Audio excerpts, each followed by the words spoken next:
Una noche de sábado en Wuhan. Los típicos puestos de comida llenan de olor y color esta calle donde muchos han quedado para cerrar la semana. Es octubre, pronto llegará el invierno y el aniversario del brote descontrolado de un virus que después se extendería por todo el mundo. 10 meses después de que todo empezase, Wuhan, el epicentro, es quizá ahora la ciudad más segura.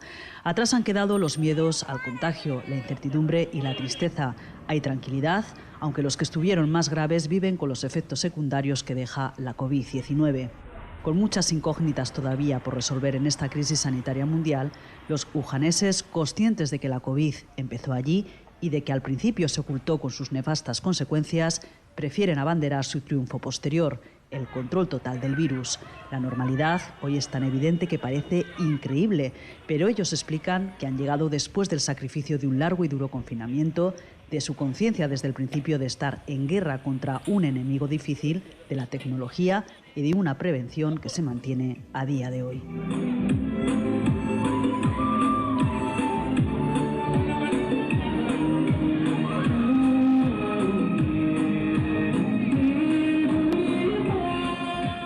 Wuhan está bañada por el río más largo de China, el Yangtze. Grandes paseos y parques recorren sus orillas y en uno de ellos Chen Xinsu se reencuentra con la enfermera Li Yun.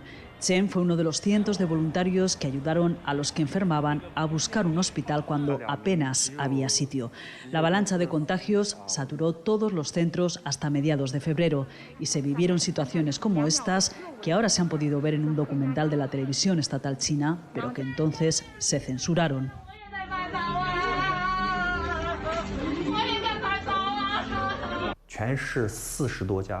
Durante la epidemia íbamos y veníamos entre más de 40 hospitales públicos y cientos de barrios. Mi coche recorrió 13.000 kilómetros en 2 meses sin salir de Wuhan. El 8 de febrero se abrieron los hospitales construidos a contrarreloj y una semana más tarde casi todos los contagiados ya tenían una cama y una asistencia mejor. A la enfermera Li le hubiésemos hecho muchas preguntas, pero al igual que a los médicos, le han prohibido hablar con prensa extranjera. Sobre todo le habríamos preguntado si se podría haber evitado la muerte de sanitarios, entre ellos la del doctor Li Wenliang, convertido ya en un héroe en China porque avisó de una extraña neumonía antes de que estallase la epidemia. Pero las autoridades provinciales multaron a este joven médico por falsos rumores. Después se contagió y falleció. Como él, 60 sanitarios, según cifras oficiales, murieron en todo el país. Algunos de ellos incluso por accidentes cardiovasculares provocados por agotamiento y estrés. Las miradas de los médicos eran de cansancio, desconcierto y frustración. Al igual que nosotros, nadie sabía cómo se iba a desarrollar la epidemia. Xiao es propietaria de 3 hoteles como este que nos enseña. En enero convenció a otros profesionales del sector para crear una red de más de 300 establecimientos gratuitos para alojar a los médicos que no volvían a sus casas por el miedo a contagiar a sus familiares. Vi en redes las fotos de médicos que dormían en el suelo del hospital. Me dio mucha pena. A los colegas les dije que todos debemos actuar ante una emergencia nacional y que si los médicos estaban mal, nosotros estaríamos peor. Con Wuhan se volcó también el resto del país. Llegaron miles de sanitarios de todas las provincias y el ejército que gestionó uno de los hospitales levantado de la nada en 10 días. Los meses más duros en Wuhan, de enero a marzo, se cuentan en esta muestra inaugurada hace unos días en el centro de exposiciones de la ciudad. En su recorrido se puede ver una de las tantas vallas con las que se cerraron todos los barrios desde el 23 de enero hasta abril. Más de 75 días sin salir de casa para nada, en una ciudad que también estaba bloqueada. El gobierno central decretó el cierre de toda la provincia de Hubei, que es como España entera, para impedir que el virus se propagase más por el resto del país. Y en aquellos días en los que Wuhan, con 12 millones de habitantes, parecía una ciudad fantasma, Lao Ji no dejó de salir con su moto para comprar y llevar comida a quien se lo pedía por WeChat, el WhatsApp chino. No sabíamos cuánto tiempo iba a durar el confinamiento. Yo no soy un experto para afirmar si fue necesario estar encerrado tanto tiempo, pero creo que si no se toman medidas estrictas, no todo el mundo respeta la prevención. Aquí hemos visto que al principio había algunos que no se ponían la mascarilla. Hoy creo que si no nos hubieran impuesto algo tan estricto, la epidemia habría durado más. Pero la larga cuarentena no fue fácil para nadie en Wuhan. Lo sabe bien Du Minjun, que abrió una línea de ayuda telefónica psicológica con otros profesionales en cuanto empezó el confinamiento. Me lo propuso mi jefe, que es psiquiatra. Me dijo que si la epidemia iba a quedar registrada en la historia, también iba a haber un antes y un después en los problemas psicológicos de la población. Y no se equivocaba. Nos cuenta que hasta mayo atendieron más de 3.000 llamadas y que en una veintena de ellas, incluso los que llamaron, expresaron su voluntad de quitarse la vida. Miedo, estrés, ansiedad. El cierre de la ciudad y de sus casas nos exponía a una situación difícil que nunca antes había pasado. Era algo nuevo. Muchos, además, estaban muy nerviosos porque no sabían si se habían contagiado. A principios de febrero oían en la tele que cada día había centenares de muertos y en muchas familias ni siquiera tenían mascarillas suficientes para todos. A finales de marzo, poco a poco, se va levantando el cierre en aquellos barrios en los que ya no había personas que pudiesen contagiar. Muchos de los enfermos que habían recibido el alta hospitalaria debían guardar cuarentena en sus casas. Además de hacer un mapa de riesgo por distritos, se desarrollan los rastreadores de inteligencia artificial, aplicaciones en el móvil que se convierten en el salvoconducto obligatorio para acceder a cualquier sitio público y que dan cuenta de los movimientos de cada uno por encima del debate del derecho a la privacidad. En mayo se hacen test masivos a toda la población. Es la primera vez que en China se realizaba esta medida preventiva que después se repite ante cualquier brote en cuanto se detecta, como se ha visto recientemente en la ciudad costera de Qingdao, en la que en 5 días se ha testado a 9 millones de personas por 12 positivos. Teníamos dudas de si esto era necesario.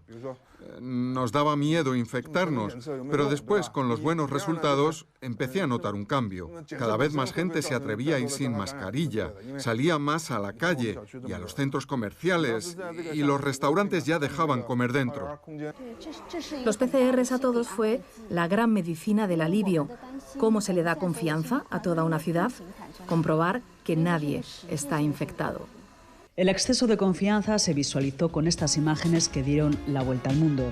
El verano en Wuhan con una fiesta multitudinaria sin guardar la distancia de seguridad y sin mascarilla en una piscina.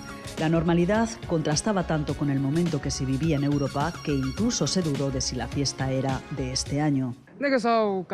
Sí se celebró porque ya no era necesario llevar mascarilla y no existía riesgo de coronavirus, nos dice este chico en una zona de ocio nocturno. Cerca de allí, ya de día, vemos como miles de chinos esperan para entrar en la pagoda de la Grulla Amarilla de Wuhan, el sitio más visitado este mes después de Disney Shanghai. Las autoridades de Hubei decretaron entrada gratuita en todos los sitios de interés de la provincia con el objetivo de fomentar el turismo. Venimos de Wenzhou y estamos viendo cómo está Wuhan de recuperada. Hay mucha animación y prosperidad, nos dice este hombre. En estas fiestas nacionales chinas se realizaron más de 600 millones de desplazamientos internos por todo el país. Los chinos volvieron a viajar masivamente ante los datos oficiales de casi 2 meses seguidos sin contagios locales. Turismo interno porque las fronteras siguen cerradas desde marzo. Solo dejan entrar a cuentagotas y bajo controles estrictos a residentes. Para ello se necesita visados especiales, PCRs en origen y a la llegada a China y también durante una cuarentena estricta dentro de la habitación de un hotel designado por las autoridades del país. Es su forma de evitar que posibles casos que vienen de fuera provoquen dentro otra ola de contagios. Pedro Morilla es uno de los últimos españoles que ha llegado a Wuhan con todos estos controles. Repatriado en enero, cuando se cerró la ciudad, fue uno de los españoles que tuvieron que hacer cuarentena en el Hospital Gómez Ulla, en Madrid. Sí, es verdad que la sensación que te ha dado, primero cuando estábamos allí, es que estaban poniendo todo de su parte para erradicarlo completamente, y segundo, cuando estás aquí te das que hay sensación de seguridad y que siguen con precaución aún habiendo 0 contagio y 0 fallecimientos desde hace mucho tiempo, ¿no? Esa sensación la tiene completamente. Con la pandemia global, el mundo ha mirado y sigue mirando más que nunca hacia China. Su gestión con sombras, pero también con sus luces, a la hora de supuestamente controlarlo internamente, plantea la pregunta de si todas estas estrategias de Wuhan son exportables al resto del mundo. Probablemente muy pocos países pueden ofrecer esa combinación de autoridad, disciplina y organización que hemos visto en China. Esto es posible pues con un sistema político determinado y con un cosmos cultural también singular, ¿no? Y al mismo tiempo contando con un despliegue de medios también muy significativo, tanto en términos de recursos humanos como tecnológico. Uno de los interrogantes de esta crisis mundial sigue siendo el origen. El mercado de mariscos de Wuhan, por donde se extendió y donde había animales salvajes en condiciones insalubres, sigue cerrado. Cerca de allí se encuentra uno de los laboratorios biológicos que experimentan con coronavirus. Desde Estados Unidos se ha apuntado que la COVID fue creada artificialmente. En las teorías de la confrontación, China responde que lo trajeron los norteamericanos hace un año cuando vinieron a participar en los Juegos Olímpicos Militares precisamente en Wuhan. De momento, los científicos suscriben que es de origen natural. La desconfianza surge también por la cifra que da China de sus fallecidos, 4.634 personas, la mayoría en Wuhan, muy baja comparada con las que se están dando en general en otros países. La cifra para mí es fiable. Nosotros, como voluntarios, recogíamos datos de enfermos que no podían ingresar en un hospital cuando la epidemia estaba en su apogeo. En total fueron 1.046 infectados. De ellos, al final, murieron 55. Esta tasa de muerte es similar a la que publica el gobierno con todos los datos del país entero. Sin posibilidad de verificar los datos, y aunque la imagen de China ha empeorado en algunos países desarrollados, su economía va a ser de las pocas que salgan reforzadas tras la pandemia. Se ha visto en este último trimestre en el que el Producto Interior Bruto alcanzó un 4,9% tras dejar atrás el virus.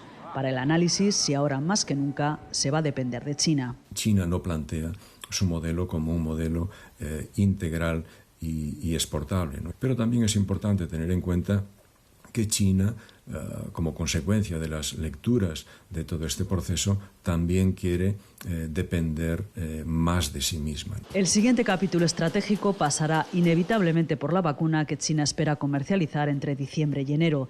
Con 4 fármacos, en su fase final ya se ha inoculado a población de riesgo en diferentes ciudades, entre las que está Wuhan, y ha anunciado que habrá más disponibilidad para los países en desarrollo y que los precios serán asequibles. Así que con dudas o reconocimientos, lo que sí que parece incuestionable para todos es que China tendrá un papel decisivo en el tablero mundial de los próximos años. Y mientras en Wuhan, cada noche, desde hace ya medio año, se iluminan los rascacielos para celebrar que han conseguido vencer la epidemia del coronavirus.